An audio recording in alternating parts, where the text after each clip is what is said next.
Luke, and like you just said, the snow is piling up to our north and west. We talked to some travelers who drove right through it. Channel 8 Eyewitness News reporter Brent Bonfleur joins us live now with more. Brent?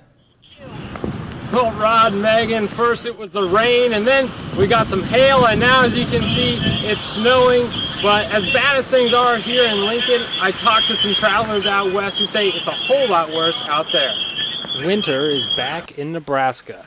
Oh yeah, it was getting pretty nasty. We were trying to get ahead of it, and I think we finally got ahead of it. Scott Whited of Albion stopped at Shoemaker's truck stop Thursday night.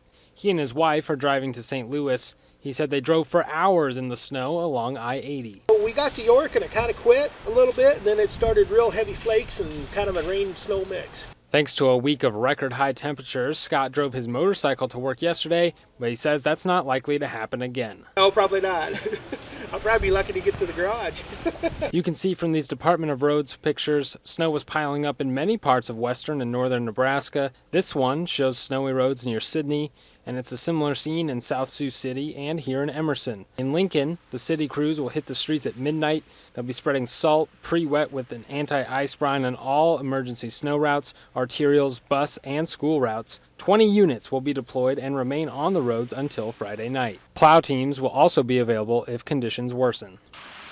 Well, and obviously the city didn't do some of their treatments on the streets earlier because, as you can see, it would have just washed away by now. But Luke will have more weather details coming up in his full forecast. For now, back to you in the studio.